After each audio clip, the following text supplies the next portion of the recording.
right, Head Coach David Dean, midweek press conference for Week 10 of the 2017 football season versus Florida Tech. Coach Dean will start off with some comments and then open up for questions.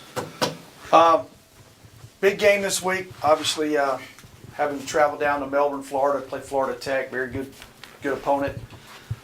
Team that over the past couple of years has had our number. So it's going to be a heck of a challenge, a lot at stake for both football teams. Once again, seems like that's an old adage in the Gulf South Conference.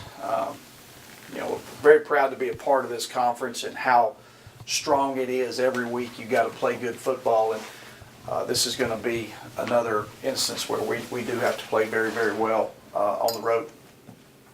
Coach, your team has just given up 6 points in the past 2 games. How impressed are you with how well your defense is playing? Well, very impressed. They're playing hard. They're flying to the football. I think they're making the right reads.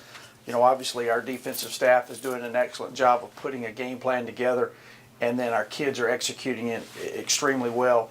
But a lot of the things that you do on defense is all on effort and heart, and I think that's the way our guys are playing right now. Tremendous, relentless effort. Coach, you're going down to play a Florida Tech team that statistically is kind of a lot like you guys, fairly balanced attack, but they lean on the run, especially with Haynes, who leads the conference in rushing yards. Is that something that's popped out on you when you've watched the film of them? Yeah, they've done a great job this year. I know their quarterback went through some injuries with his shoulder early in the year, and they had to rely on the run game quite a bit, and with him back, they're a little bit more balanced. But they pose so many problems for you. They're so athletic out wide. They got a great running back who, like you say, leads the conference. So, you can't key on the run because they'll hurt you out wide, and Cato will hurt you with his arm. And then you start keying on that running back real hard, and all of a sudden Cato pulls it, and now he makes 10, 12, 15 yards on a run. So they do a lot of good things. I think they're very well coached, and they pose a lot of problems for you, and they force you from a defensive standpoint to be very, very disciplined in everything you do, because they can exploit some situations that you don't do your job. They'll exploit that, and they can cause a lot of problems for you in a football game continuously, over and over, play after play after play. Coach, Florida Tech is 11-1 in their last 12 home games. What makes this team so tough at home, and how will the Wolves be prepared for the crowd? Well, a lot of it's got to do with the weather. They have great weather down there. A lot of teams that go down there are not used to the humidity, especially this time of the year. And, that's something that we're going to have to get accustomed to. And anytime you play a team on the road, it's always difficult. But to go down to Melbourne, Florida, which is probably the longest trip for most everybody in the conference except for maybe Valdosta State, it takes its toll on you. You're talking about a UNA that has to go for a long distance down there to play, and West Alabama's got to go a long distance to play them. That's an advantage to them on top of the weather. But on top of that, they're a very good football team. They're very athletic. Like I said, they're very well coached.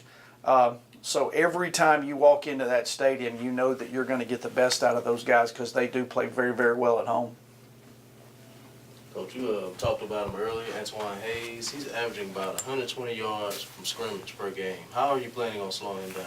Well, we got to get off blocks. We're not going to do anything special other than what we have done all year long. We just got to get off blocks. We got to continue to fly to the football. The big thing is knocking him backwards. When we make a hit on him, we can't let him spin off and get 2 or 3 extra yards off of a spin.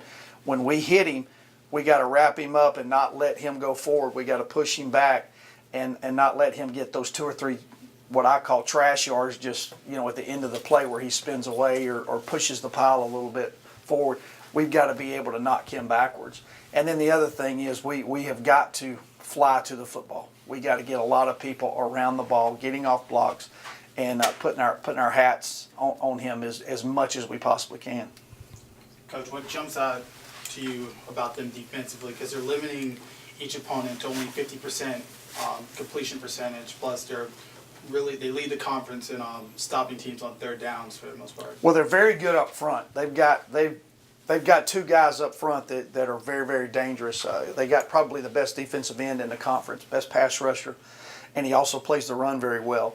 And then On top of that, they've got linebackers that run very well and read things very well. They're hard to block. You can't get up on those guys from a standpoint of trying to make blocks and climb up to the next level. You climb up to the next level and they're gone because they read things so well. And I think that's one of the reasons that people are having so much trouble with them.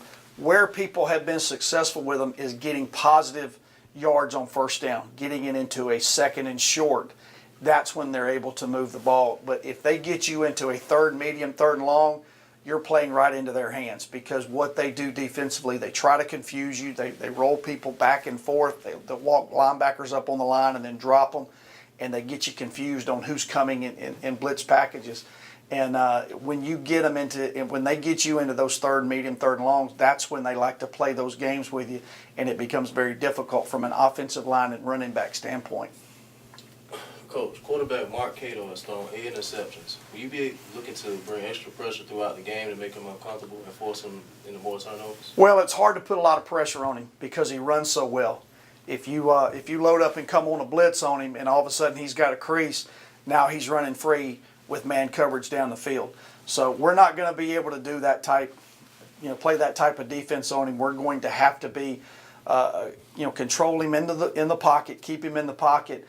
But we know he's going to get his yards. What we can't do is give up the big plays. We got to force them and force him to make the right play over and over and over and be very methodical in what they do. And hopefully at some point they'll make a mistake, or we'll make a big play. They'll have a drop ball, or we'll be able to pick up a tip ball or something like that. But you can't overload and come after him snap after snap, because he will hurt you with his legs. Coach, you touched on this a little bit last week, but you guys are still, like, you're ranked, you moved up to number 4 in the super region rankings. Is that still something that your guys have really kind of, realized that, hey, our goals of, the postseason and everything like that is still in front of us, go out and, execute and get the job done? Well, sure. We don't talk a lot about it, but we do mention it, and you can't get past that. I mean, everybody looks down the road as where could we be? What could we end up doing? What do we have to do to make the playoffs? And they see that we're number 4 in the region, so they know if we can win our last 2 ball games that we have an opportunity to go to the playoffs, and we now have an opportunity to host. But, like we tell our guys, it doesn't matter if you don't take care of business against Florida Tech. If you don't do that this week, then everything is out the window. You don't have that shot. So, yes, they realize it. We don't talk continuously about it. We are more about the process of what do we have to do to beat Florida Tech? What do we have to do to play our best game on Saturday? And that's what we focus on.